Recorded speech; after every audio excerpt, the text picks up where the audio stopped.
সবাই? আশা করি সবাই খুব ভালো আছেন। সেইনা হেসেলে আপনাদের সবাইকে স্বাগত। প্রথমেই আপনাদেরকে জানাই রমজান মোবারক। আর আজকে কিন্তু আমি নিয়ে হাজির হয়েছি রমজানের ইফতারের কিন্তু একটি রেসিপি নিয়ে। আজকে বানাবো আমি লঙ্কার চপ। আর লঙ্কার চপ কিন্তু আপনারা ইফতারে এটা বানাতেই পারেন। চলুন তাহলে রেসিপিটা দেখে নেওয়া যাক। আমি লঙ্কা চপ বানানোর জন্য 3টে মিডিয়াম সাইজের আলু সেদ্ধ করে ম্যাশ করে নিয়েছি। নিয়েছি আমি আদা কুচি, রসুন কুচি, লঙ্কা কুচি, নিয়েছি পেঁয়াজ কুচিয়ে, আর নিয়েছি একটু নারকেল কুচি।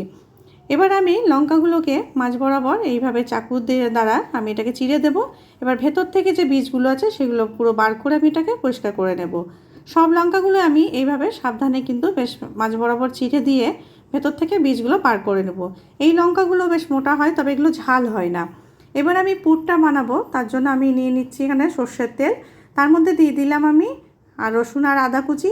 এটা একটু হালকা ভাজা হলেই এর মধ্যে আমি দিয়ে দিচ্ছি পেঁয়াজ কুচি। পেঁয়াজ কুচিটা দিয়ে একটু হালকা নেড়ে চেড়ে নেব, খুব বেশি ভাজতে যাব না। এবার এর মধ্যে আমি যোগ করে দেব লঙ্কা কুচি, আর দিয়ে দেবো আমি হলুদ, লবণ, লঙ্কা গুঁড়ো দিয়ে বেশ ভালো করে আবার আমি এটাকে একটু ভেজে নিচ্ছি।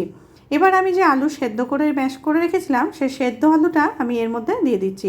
এই মশলার সাথে বেশ ভালো করে আলুটাকে আমি ভেজে নেব। এবার আমি আলুটা ভাজা হয়ে গেলে যে নারকেল কুচি করে রেখেছিলাম সেই নারকেল কোড়াটা আমি এর মধ্যে দিয়ে দিচ্ছি। আপনারা এখানে চাইলে কিন্তু বাদাম ভেজে এর মধ্যে দিতে পারেন। নারকেল কুচিটা দিলে অবশ্য ভালো লাগে, এটা মুখের মধ্যে পড়লে বেশ একটু ভালো লাগে। এবার আমি দিয়ে দিচ্ছি ভাজা মশলা। যে কোনো চপ করতে গেলে কিন্তু ভাজা মশলাটা অবশ্যই দিতে হবে। আমি একটা ব্যাটার বানিয়ে নিচ্ছি, তার জন্য আমি এখানে 4 চামচ মতো নিয়ে নিয়েছিলাম বেসন, আর 3 চামচ মতো দিয়ে দিচ্ছি এখানে চালের গুঁড়ো। আপনারা যদি চালের গুঁড়ো না থাকে আপনাদের, তাহলে আপনারা কিন্তু এখানে সুজিও একটু অ্যাড করতে পারেন। এবার এর মধ্যে আমি দিয়ে দিচ্ছি লবণ, আর দিয়ে দিচ্ছি আমি হলুদ গুঁড়ো, লঙ্কা গুঁড়ো। এবার সব উপকরণগুলোকে বেশ ভালো করে এইভাবে মিশিয়ে নিচ্ছি, আর অল্প জল দিয়ে আমি একটা ব্যাটার বানিয়ে নেব। ব্যাটারটা খুব বেশি পাতলা করতে যাবেন না, তাহলে লঙ্কার গায়ে কিন্তু ব্যাটারটা লাগবে না। একটু বেশ ঠিক মতো করেই রেখে এটা ব্যাটারটা বানিয়ে নিতে হবে। এটা আবার ব্যাটারটা তৈরি করার পরে একটু আধ ঘন্টা রেখে দিলে বেশ ভালো হয়, যেহেতু এখানে আমি চালের গুঁড়ো অ্যাড করেছি। বেশ ভালো করে আমি এটাকে ফেটিয়ে নিচ্ছি। এবার আমি চপগুলো বানিয়ে নেব।